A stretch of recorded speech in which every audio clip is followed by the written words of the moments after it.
Hey there, I'm going to do a video on some chords in open G. I had done one in open D, and you can check that one out. And I had a few requests to do one with open G tuning. And the way you tune in open G would be on the bottom string, you tune the E string down to D, and then you tune the A string, the fifth string, down to G. And then the next three strings are just left alone, basically D, G, and B. So the same tuning you would have in standard tuning. And then the top string, which would normally be E, you tune down to D. Okay? So you have a G chord starting on the fifth string down, and then you have a D in the bass there. Okay? So the thing that applies to applied to the open D tuning with the bar chords and just transposing things up applies as well to the G chord. So if this is a G chord in open 0, 0, 0, 0, 0, then if I bar at the second fret and play the top five strings, don't hit the bottom string, but just the top five, that would be an A chord, A major chord. And then up here would be C at the fifth fret, and D would be at the seventh fret, and E would be here at the ninth fret. Now if you play the D at the seventh fret, here's a case where you could hit that low D chord or D string. It kind of requires you to learn a little bit, kind of relearn the notes on the A string. So now it becomes a G string. So you go G, A, B. Here's B major, C, D, E, F, G. All major triads. I actually saw years ago, if you look it up on YouTube, you can probably find Dolly Parton on the Johnny Carson show. And she played guitar, and I'm not sure if she used open D or open G, but she had these really long nails. I'm like, how's she going to play guitar? And all she did was, she just strummed the song like that with the one finger bar for the 1, 4, 5 chord. And it was simple as that. So let me give you some just different things we can do with this G chord. Again, we're going to primarily concentrate on the top five strings and not worry too much about the sixth string. In fact, Keith Richards would often take off the sixth string so he wouldn't have to worry about it. And something Keith Richards would use a lot is a sus chord. And so you could do that by just adding your first finger to the first fret of the second string. And that's G sus. And if you do that same note on any of the majors, you can create A sus to A, C sus to C, D sus to D, and so on and so forth. And then you can also do a 2 chord, like a G2. One way to play a G2 chord would be to play the second fret on the third string. Simple as that, okay? You can resolve that. You could go C2 to C, D2 to D, E2, D, okay?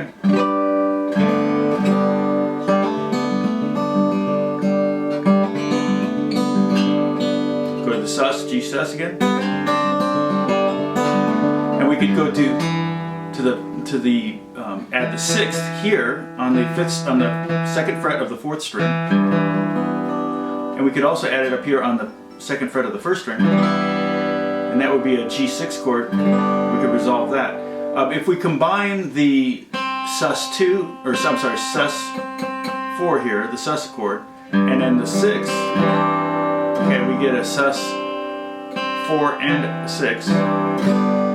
And there you get your Keith Richards sound. He does that, okay? And he'll also do the second and the fourth, which would be the third string note, which was just 2 frets up, and the second string note, which is just the 1 fret up. And we have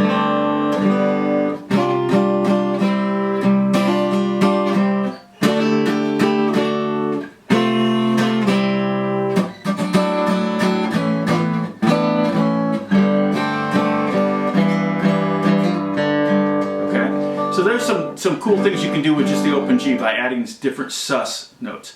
The origin of that sus thing is you've got the triad, the 1, the 3, and the 5. And if we sus the 1, we go up to 2. If we sus the 3, we go to 4. And if we sus the 5, we go to 6. So So I could do all of them like that. There's the 2, 4, and 6, and then that resolves down to just the 1, 3, 5. And it's just a matter of using different combinations of them to create different sounds.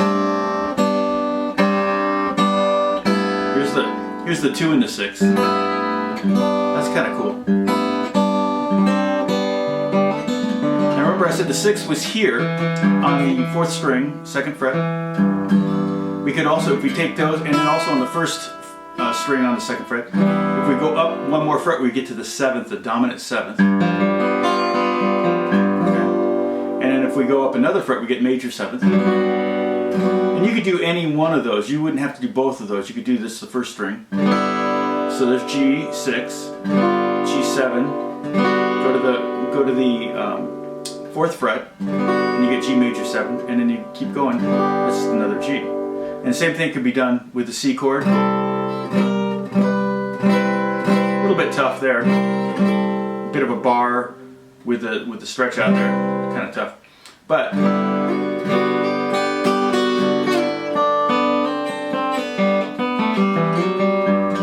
it sounds nice too if you play the major 7th on the 4th string. So you go to the 6th here at the 2nd fret of the 4th string, go up to the 7th, which is the 3rd fret, and the major 7th would be there on the 4th fret of the 4th string. Okay. So let's see. Another thing I want to do is I want to show you. Okay, here's G chord.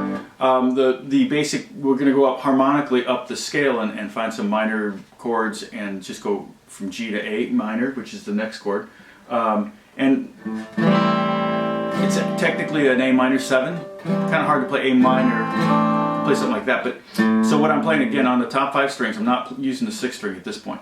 Be 2nd fret, open, 1st fret, and 2nd fret. Pretty much a handful for an A minor chord, but not too much more than a normal A minor chord. So there's G to A minor, and then B minor can be played like this. So I'm going to go 4, 4, 4, 3, and then open. And that is just a pure B minor. And I have two Ds on top. So I have B, F sharp, B, D, and D. Okay. So we have G, A minor 7, B minor. Okay, and then we want a C chord. Well, one way we could do the C chord, remember, was just a bar. Okay, we just bar at the 5th fret, all 5 strings. But another way we could do it would be to play 5, 5, 0, 5, open, and that would be kind of a C2 chord. Okay, that's a toughie, a little bit tough to grab. You can hear it going down to the 1 chord, down to the G chord.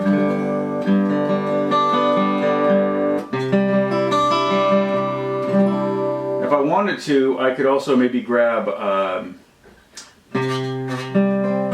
leave the B string and the top string open, and that would be kind of a C major 9th chord. It might be too jazzy for some uses. Okay, for D, we can do the bar at the 7th fret, and then now we can use the bottom string. Get that E string open, which is now a D string, remember? And that would be just a pure D chord.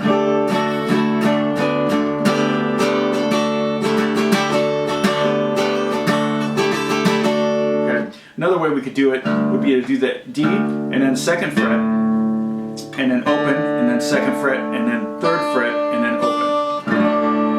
Now there's no 3rd in there. If we want a 3rd, we could maybe reach up with a pinky and get the 4th fret. But it would be a D, A, D, A, D, D.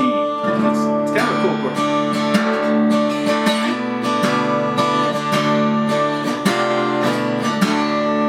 You can kind of slide that one around and find some fun things to do with that. Okay, so there's D. Now E minor, another D we could do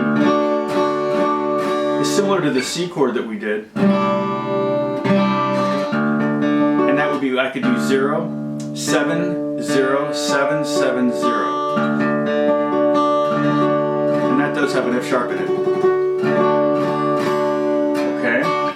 on E minor 7. We're gonna make like an F sharp power chord right here. That's what it feels like. We're gonna go 2nd fret, 4th fret, and then all open.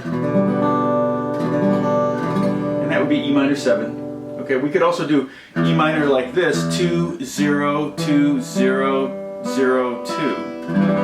And that would be a pure E minor. There's no 7th in there. But it's a little muddy with that E and then the G right after it. Kind of cool sounding, but also just a little bit dark down there. So if you want to mute that 5th string,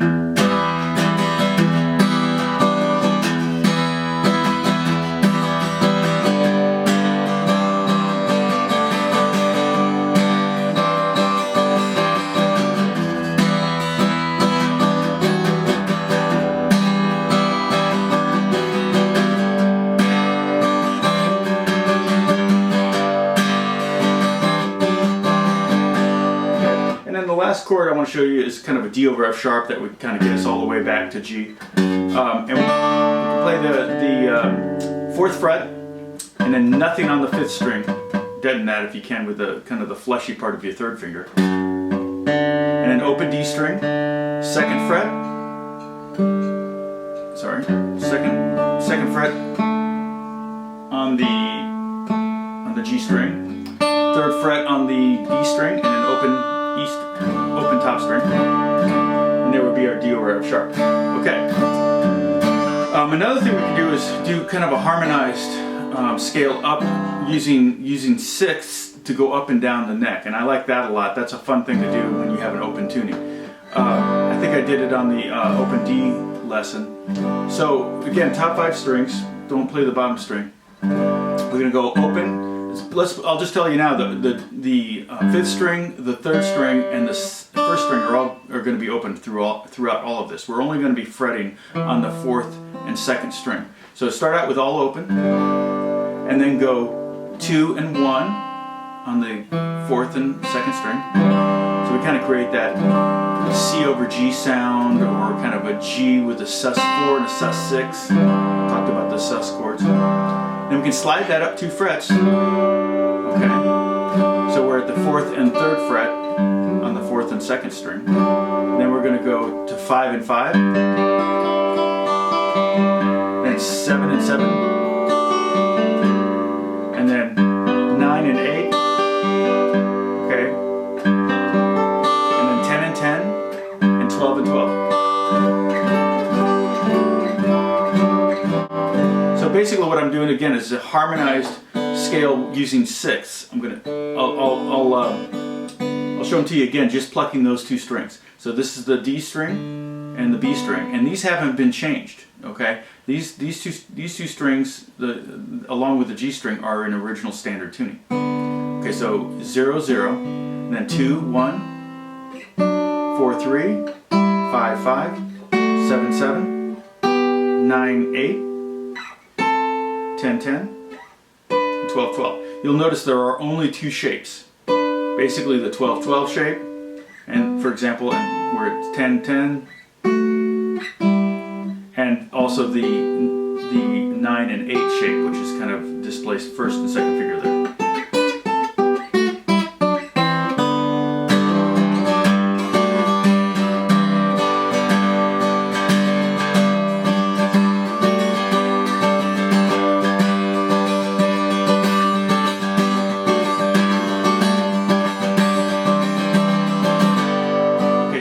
That was in the key of G. I'm going to make one little change. I'm going to take the F sharp that we've used in this and change it to an F natural so we can do something that works with the key of C.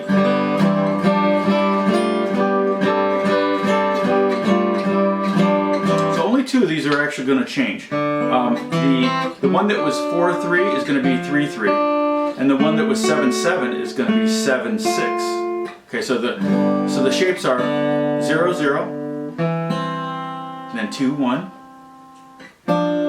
3 3, 5 5, 7 6, 9 8, and 10 10 and 12 12. The top part of it's the same.